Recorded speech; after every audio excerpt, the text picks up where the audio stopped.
Hello everybody, this is Mahmoud. Today I'm going to show you how to change the collation of all columns in a database.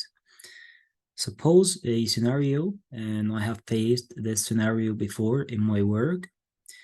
In this scenario, we have a database that has a collation of maybe SQL Latin, for example, and we want to change this collation to maybe Arabic CIEI, for example. And the problem with this case is that we have to write a statement like this. Statement says alter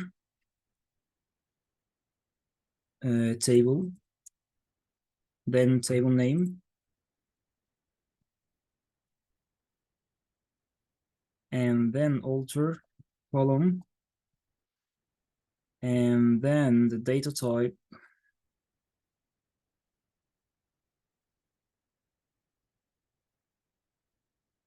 and then collate our collation or new collation, and then is null or not. So for this case, so if we have lots of columns in our database, it would be very hard to write the statement for each column in the table. So what we're going to do today is we will try to extract or build this statement from information schema or metadata in SQL Server.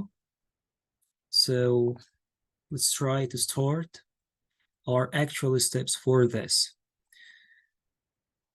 We have a very small problem.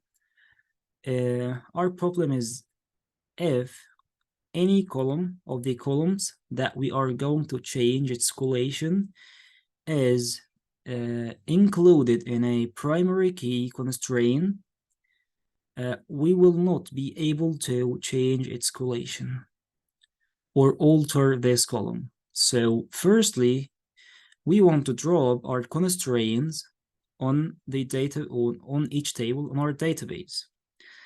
So before dropping those primary key constraints, we want to build the statement of creating this primary key or any constraint, so that after we change our collation, we can execute those create index statements to rebuild our index. Let's look at our first step. At this step, we want to get the query of creating each index in our database. Our database in this demo is called development, like we see, and it has 4 tables. Each table has some primary keys. The first table address has 2 primary keys, that's ID and street. Company table has some primary key, and also the main table has an email as a primary key. So what this query says, let's firstly look at the output of this query, and let's execute this. And we have some error. Oh, I have executed a single part of the query like this. If we look at our query gives us our table. This is the address table. The first table is the address table. And this query says alter table, and we have the schema. This is DBO dot the table name. This is the address, and we want to add a constraint. This is the name of the constraint, my primary key address, and the type of this constraint or index is a primary key clustered index. And after this are the columns that we want to include in our index. This query, I have got a query from a website that I will put its link on the description. This query lists all the primary keys in a table, but this query does not give us the descending keyword or ascending keyword. So I just modified it and added this part that case when this column, this is descending key equals 0, then it's an ascending. And if it's not 0, and this means it's a descending, so add the word descending to the column name. So as we see, every column, like ID here, if it's a descending column, we're going to add the ascending keyword. And if it's ascending, we put the ascending keyword. And the same as for main table, the email column is ascending and the ID in the JO table is in descending order. We want to save those create statements. Let's copy them and add them to step number 4. And before this, we want to look at our query. Those parts are not important. Let's clear them. So what we say here is that we want to get the upper form of the table name, and then we add a string that is alter table. Those words are fixed. They are not going to change in each for each table. So they're the same for each table. So we add them as a fixed string. And we add the schema name. So this is schema for, this is DBO for our case. And then we add a dot, and then the table name, and then we add the add constraint keyword for our string, then add the primary key name. If you look at our address table, we add the keys here. We see that the name of the key is my PK address, and this is the same that we got from the from our output query.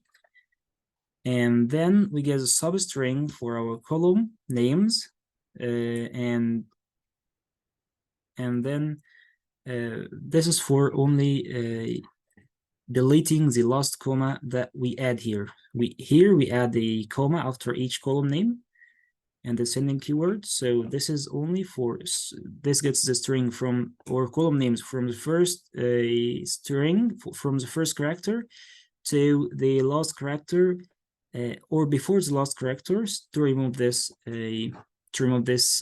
comma. So now we have the create statements. After that, we want to drop our constraint after saving the output query of our create statement. Let's create the drop keywords, and again, I did not execute the query, fully executed, I mean. Let's execute it now. Those are the drop statement for our queries. Let's put them here. And then execute those statements like this. So now we don't have any primary keys for our table. If we refresh this database and look at our tables for any keys, it won't be saying any keys. No any primary keys for our address column because we have dropped them.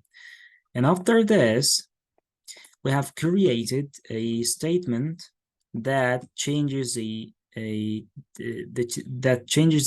of each database, of each column. There is a very small challenge here, and that is if this column was a nullable or not nullable. So I added a part that says when is nullable column is yes, then put a null keyword, and else put a not null keyword. If we look at our ID column, it's a not null column. And let's try to execute our query to say that if it works as expected. For our first table, that is a main table. The main table has the ID and email that are not null columns. If you go to the main table, our ID column is already not null, and our email column is already not null. And for the name and username, they're already null. So if we check our name and username columns, they are already nullable columns. So we have to copy those queries. And in my work, I have faced a database that has 60 tables. And each table has, for example, about, or on average, about 5 or 7 columns. So this was very big. The result was 70,000 rows at my work. So after our query, we have already saved lots of time and made a SQL Server information schema to execute the word for us. And if we want to check the length of the columns, if they are correct, for the main table, the ID column has 10,000, has 100 bytes for the ID column, and for the name column has 8,000 bytes and it's a word character. So let's try to execute this column to change the collation of our columns to the destination collation that we want. It is Arabic CI/AI, and CI stands for case insensitive, and AI stands for accent insensitive. We execute our query successfully, and it ended successfully. Then what we want to do is that we want to add our primary keys again, and adding the descending or ascending keyword again. And let's try to execute it, and everything got successfully. If we check for our columns, we find the primary keys like they were before. So this is the benefit of information schema. And information schema looks like what? If we look at a very simple example here,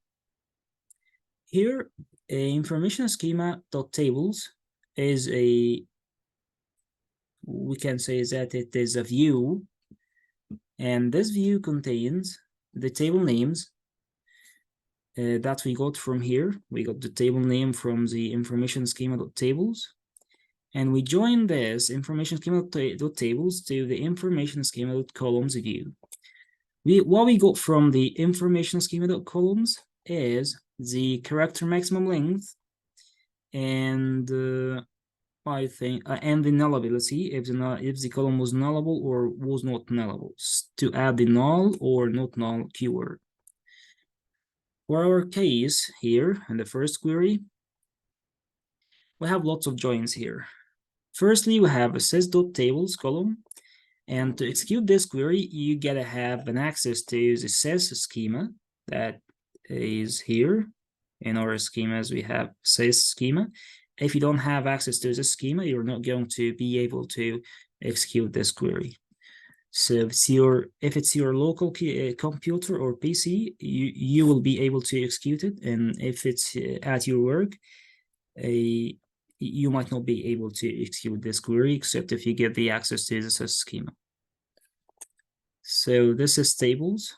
Has lots of columns that we joined on sys.index, and this sys.index has all the indexes or all the indices beside their names, and the sys.index columns that gets you each column of this index, and sys.columns contains the columns of any table in the database.